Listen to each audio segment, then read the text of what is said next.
Hey everybody, I'm John Granato. That's Lance Zierlein. You can hear us mornings on ESPN 97.5 and 92.5. If you have not hit subscribe yet, please do so you get all of our content here at SportsMap. Lance, the letter, we're finally going to see it. It's going to take 2 weeks, but the letter, the Major League Baseball letter from Rob Manfred to Brian Cashman, we're finally going to get to see it.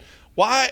If you read Buster Olney or Ken Rosenthal or Jeff Passan or John Heyman, you wouldn't know this because they haven't written anything about it. Nope. Is this not unbelievable how scared these guys are and staying away from this thing? I don't understand, honestly, why this unsealing, why, if there's nothing in it, why did they fight to keep it from being sealed? Why did another court have to come in and demand that the letter be unsealed a second time? It doesn't make sense. If there's nothing in it that is going to hurt anyone, go ahead and bring it out. But if there is, it would be interesting if any of these guys that you talked about would actually discuss the cheating that happened beforehand, because people act like cheating began in 2017 with the Astros. There's no acknowledgement of the fact that what's already been stated to investigators is that the cheating came from, New York, from not Correa, but Beltran. From Beltran. He brought it in. Correa was a big part of it, and yet no one cares. No one cares about Beltran. No one cares about not Correa, Cora. Alex Cora. They don't talk about that much, but the fact is what they're going to find out, and we already know that New York has been busted cheating, the Red Sox have. It's like all out there.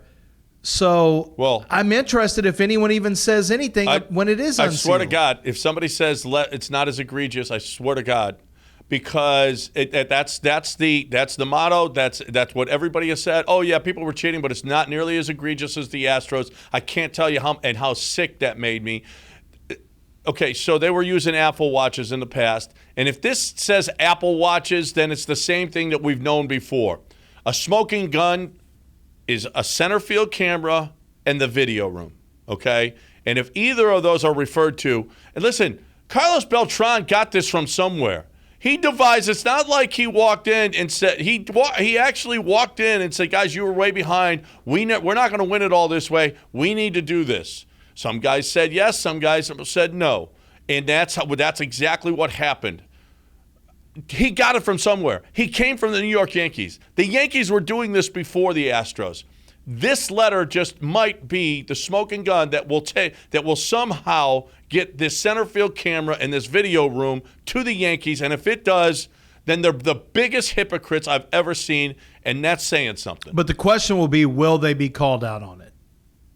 Absolutely they will be. Will in every Yankee... And Rob Manfred will be too. He'll be called out? If Rob Manfred let the Astros take all of this and be the scapegoat for all of the cheating that was going on, but not only the Yankees, the Dodgers were doing it, the Red Sox did it to win in 2018, all of these things. If Rob Manfred just let the Astros take it, that guy needs to resign. He needs to send in his resignation, because he couldn't be a worse person and a worse commissioner than if he let one team take the brunt of it all for the entire league. Yeah, I think that's pretty damning when you look at what the Astros have had to go through. And then anybody that mentions, and it's not to excuse the Astros' actions. They had their punishment. They took their punishment.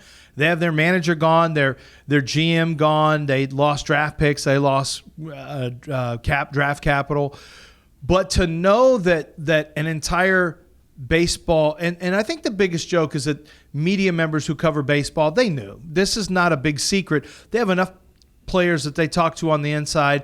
These are guys, and I think that was one of the most frustrating things for me dealing with some of the names that you talked about, is that those guys know what the deal is. And if they don't, then I would be shocked. I'd be shocked if baseball writers don't know how the cheating has gone on. But to separate the cheating of the Yankees from the cheating of the Astros, it will be interesting to see how many people go back and get a piece of the Yankees' ass for what they did. And if anyone has a mea culpa about, hey, I acted like the Astros were the ones who started this, if it can clearly be linked to New York and Correa, I keep saying Correa, and New York and Carlos Beltran, then somebody better be connecting the dots. But I think what you said is true, John. I don't think there may be a cursory article written, but we already know the first thing that hits is what you remember, and the apology or the correction never gets the same shine as the very first thing that caused all the friction. No, absolutely not.